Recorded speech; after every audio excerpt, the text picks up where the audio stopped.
صلی اللہ علیہ وسلم۔ اعوذ باللہ السمیع العلیم من الشیطان الرجیم، بسم اللہ الرحمن الرحیم، والصلاة والسلام علی رسولہ الکریم، اما بعد۔ بخاری شریف ابواب تقصیر الصلاۃ ہمارے جاری ہیں، اور آج اس میں جو باب ہم پڑھیں گے اس کا عنوان ہے من لم یتطوع فی السفر دبر الصلاۃ وقبلہا، کہ جو شخص حالت سفر میں نماز کے بعد اور نماز سے پہلے نوافل ادا نہیں کرتا، یعنی وہ صرف قصر کی جو 2 رکعتیں ہیں وہ پڑھتا ہے، اور نہ اس سے پہلے نہ اس کے بعد کوئی سنت یا نوافل نہیں پڑھتا، تو اس کی کیا کیفیت ہوگی۔ حدیث ہے 1050، حدثنی عمر بن محمد ان حفص بن عاصم حدثہ قال، حفص بن عاصم فرماتے ہیں سافر ابن عمر رضی اللہ تعالیٰ عنہ کہ میں نے عبداللہ بن عمر رضی اللہ تعالیٰ عنہ کے ساتھ سفر کیا، فقالت، انہوں نے فرمایا صاحبت النبی صلی اللہ علیہ وسلم، میں نے نبی صلی اللہ علیہ وسلم کے ساتھ سفر کیا تھا، یا میں نبی صلی اللہ علیہ وسلم کے ساتھ سفر میں رہا ہوں، فلم رآہ یسبح فی السفر، اور میں نے آپ صلی اللہ علیہ وسلم کو سفر میں نفل پڑھتے نہیں دیکھا، فقال اللہ عز وجل ذکرہ، اور اللہ تعالیٰ فرماتا ہے لقد کان لکم فی رسول اللہ اسوۃ حسنہ، کہ تمہارے لیے رسول اللہ صلی اللہ علیہ وسلم کی زندگی میں بہترین نمونہ ہے۔ اچھا، اب یہ سن کے میں پریشان نہیں ہونا چاہیے کہ وہ کہتے ہیں میں نے نبی صلی اللہ علیہ وسلم کو سفر میں نفل پڑھتے نہیں دیکھا، اس سے مراد یہ وہ والے نفل نہیں ہیں کہ جو آپ صلی اللہ علیہ وسلم سواری پہ سوار پڑھتے رہتے تھے، یا سفر میں ہیں چل رہے ہیں اور پڑھتے رہے ہیں۔ اس سے مراد یہ ہے کہ جب رکے کہیں اور پڑھے فرض، تو اس وقت کی بات ہے کہ سفر اس صورت میں نفل پڑھتے نہیں دیکھا۔ تو اب یہ جو بات ہے اس میں بھی آگے جا کے ہمیں کچھ اور حدیث بھی ملتی ہیں، دوسری کتابوں کے اندر موجود ہیں، سنن ترمذی اور اس طرح کی دوسری کتابوں کے اندر، کہ نبی صلی اللہ علیہ وسلم نے بعض اوقات سفر کی حالت میں سنتیں اور نوافل بھی پڑھے ہیں اور بعض اوقات نہیں پڑھے۔ تو یہ یہاں سے پھر علماء یہ کہتے ہیں کہ حضرت ابن عمر رضی اللہ تعالیٰ عنہ کا منشا یہ معلوم ہوتا ہے کہ نبی صلی اللہ علیہ وسلم کی یہ مستقل عادت نہیں تھی کہ سفر کی حالت میں وہ سنتیں اور نوافل بھی پڑھتے، لیکن کبھی کبھی نبی صلی اللہ علیہ وسلم نے پڑھے ہیں۔ تو ان دونوں حدیث کے درمیان جو فقہ حنفیہ کے مطابق تطبیق انہوں نے یہ کی ہے کہ ایک شخص حالت سفر میں ہے اور اسے جلدی ہے تو وہ صرف فرائض پڑھے اور سنتوں کو چھوڑ دے، لیکن اگر کسی مقام پر وہ اترا ہوا ہے اور 2-3 گھنٹے اس کو ملے ہوئے ہیں، یعنی ایک قسم کا استقرار ہے، یا وہ 2-3 دن رک رہا ہے، کہ زیادہ دن رک رہا ہے اور ایک جگہ ٹھہرا ہوا ہے، آرام سے اس کے پاس وقت موجود ہے، تو پھر بہتر ہے کہ سنتیں پڑھ لی جائیں۔ البتہ یہ وہ بھی کہتے ہیں کہ یہ بات اپنی جگہ پر ہے کہ سفر کی حالت میں جو سنتیں پڑھی جائیں گی وہ سنت نہیں ہوگی، بلکہ ان کی حیثیت نوافل کی ہوگی۔ اور اسی طرح اگلی حدیث ہے 1051، اور یہ حدیث بھی حفص بن عاصم سے ہے، قال فرماتے ہیں حدثنی ابی، مجھے میرے والد نے بتایا، انہ سمع ابن عمر، کہ انہوں نے سنا حضرت عبداللہ بن عمر رضی اللہ تعالیٰ عنہ سے، یقول، وہ فرماتے ہیں صاحبت رسول اللہ صلی اللہ علیہ وسلم، میں نبی صلی اللہ علیہ وسلم کے ساتھ رہا ہوں، سفر میں مراد ہے، فکان لا یزید فی السفر علی رکعتین، لیکن میں نے آپ صلی اللہ علیہ وسلم کو سفر میں 2 رکعت سے زیادہ ادا کرتے نہیں دیکھا، وہ ابا بکر و عمر و عثمان کذالک رضی اللہ عنہم، اور حضرت ابو بکر اور حضرت عمر اور حضرت عثمان رضی اللہ تعالیٰ عنہ بھی ایسے ہی کرتے تھے۔ تو یعنی اب کیا اس سے جو علامہ معین الدین خٹک لکھتے ہیں کہ اس حدیث کو ہم اس معنی پر معمول کریں گے کہ نبی صلی اللہ علیہ وسلم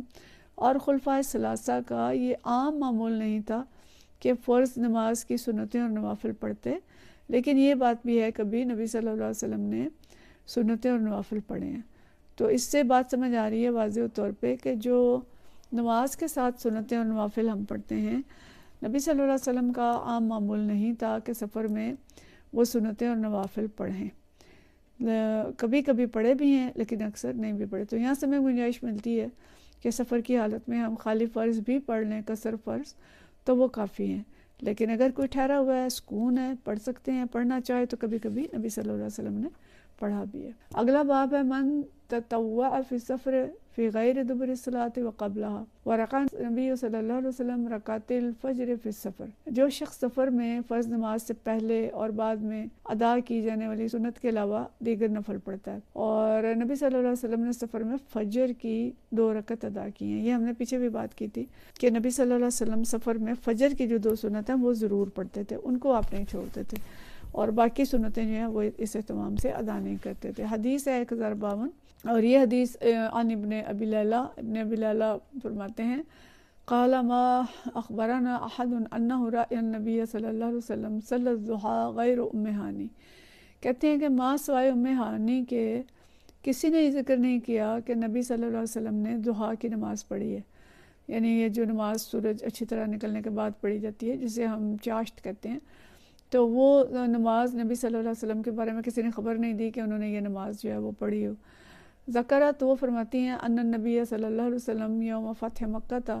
کہ نبی صلی اللہ علیہ وسلم نے فتح مکہ کے دن اغتسل فی بیتہا، ان کے گھر میں غسل کیا، فصلی 8 رکعات، پھر آپ نے 8 رکعتیں پڑھیں، وما رأیتہ صلی صلاۃ اخف منہا، اور میں نے اس سے ہلکی نماز جو ہے وہ نہیں دیکھی کہ آپ نے اتنی ہلکی پھلکی نماز پڑھی ہو، غیر انہ یتم الرکوع والسجود، مگر آپ صلی اللہ علیہ وسلم جو رکوع اور سجود تھے وہ مکمل کر رہے تھے۔ تو اب یہاں یہ مراد نہیں ہے، جب اپنے ابی لیلہ فرماتے ہیں کہ میں نے ام ہانی کے سوا کسی سے نہیں سنا کہ آپ نے چاشت کی نماز پڑھی ہو۔ آپ صلی اللہ علیہ وسلم کی چاشت کی نماز تو سارے بہت سے لوگوں نے بتایا، لیکن انہیں جو خبر ملی ہوگی وہ صرف ام ہانی سے ملی ہوگی۔ تو اس کا یہ مطلب نہیں ہے کہ چاشت کی نماز آپ صلی اللہ علیہ وسلم نے صرف فتح مکہ کے دن پڑھی اور اس کے علاوہ پڑھی ہی نہیں۔ تو اس طرح کی حدیث جو ہیں ان کے اندر تطبیق جو ہے وہ درست رہنی چاہیے۔ تو اب یہاں جو امام بخاری یہ لائے ہیں کہ سفر کے درمیان نوافل ادا کرنے کا ذکر ہے، اور یعنی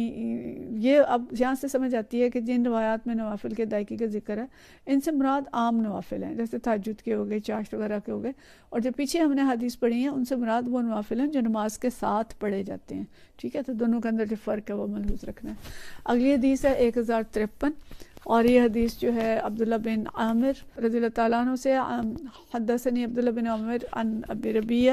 ان اباہ اخبرہ، وہ کہتے ہیں کہ مجھے میرے والد نے یہ خبر دی انہ رأی النبی صلی اللہ علیہ وسلم صلی الصبح باللیل فی سفر علی ظہر راحلتہ حیث توجہت بہ، یہ وہی مفہوم حدیث کا جو ہم پیچھے پڑھ چکے ہیں کہ عامر بن ربیہ کہتے ہیں کہ میں نے نبی صلی اللہ علیہ وسلم کو دیکھا کہ آپ رات کے وقت سفر کی حالت میں اپنے سواری پر سوار نفل پڑھ رہے ہیں، سواری کا رخ جس طرف بھی ہوتا۔ اگلی حدیث ہے 1054، اور یہ حدیث عبداللہ بن عمر رضی اللہ تعالیٰ عنہ سے، عن ابن عمر رضی اللہ تعالیٰ عنہ فرماتے ہیں ان رسول اللہ صلی اللہ علیہ وسلم کان یسبح علی ظہر راحلتہ حیث کان وجہہ، کہ نبی صلی اللہ علیہ وسلم اپنی سواری کی پشت پر سوار ہو کر نوافل پڑھتے تھے جس طرف بھی اس کا رخ ہوتا، یعنی اس بات کی پرواہ نہیں کرتے تھے کہ مستقل قبلہ کی طرف رخ ہو۔ یؤمی برأسہ، اور اشارہ سے، اپنے سر کے اشارے سے وہ جو رکوع اور سجود کرتے تھے، وہ کان ابن عمر یفعلہ، اور ابن عمر بھی ایسا ہی کیا کرتے تھے۔ اب دیکھیں کہ ہم نے پچھلی جو حدیث تھی، سب سے پہلی حدیث جو آج ہم پڑھی تھی، اس میں حضرت ابن عمر رضی اللہ تعالیٰ عنہ فرما رہے ہیں کہ میں تو نبی صلی اللہ علیہ وسلم کے ساتھ رہا اور میں نے آپ کو سفر میں کبھی نفل پڑھتے نہیں دیکھا۔ تو یہاں پہ آپ فرما رہے ہیں کہ سواری پہ نفل پڑھتے رہتے تھے، تو اس سے بات واضح ہو جاتی ہے کہ اس سے مراد وہ نفل ہیں جو نماز کے ساتھ پڑھے جاتے ہیں، اور جس سے مراد دیگر نوافل ہیں جو آپ صلی اللہ علیہ وسلم چلتے ہوئے اور چاشت وغیرہ پڑھ لیا کرتے تھے، اور تہجد بھی۔ تو یہاں ہمیں پتہ چل رہا ہے کہ دین کتنا آسان ہے، کہ نبی صلی اللہ علیہ وسلم کے مختلف جو اعمال ہیں، اسوہ ہے، اس میں ہم دیکھتے ہیں کہ آسانیاں جو ہیں ہمیں ملتی ہیں، کہ سفر پہ تو کوئی مسئلہ نہیں ہے، گاڑی پہ بیٹھے ہیں یا آپ صلی اللہ علیہ وسلم جس بھی سواری پہ سوار ہوتے تھے پڑھتے رہتے تھے، لیکن جب اترتے تھے اور فرائض پڑھتے تھے تو صرف فرائض ہی پڑھتے تھے، اور اس کے ساتھ دیگر نوافل کو معمولاً ادا کرنے کا، یعنی مستقل ادا کرنے کا معمول نہیں تھا، البتہ کبھی کبھی آپ صلی اللہ علیہ وسلم نے پڑھے بھی ہیں۔ تو بس ہمیں ان سنتوں کا خیال رکھنا چاہیے اور ان کے مطابق ہی اپنے اعمال جو ہیں ان کو ترتیب دینا چاہیے۔ وآخر دعوانا ان الحمد للہ رب العالمین۔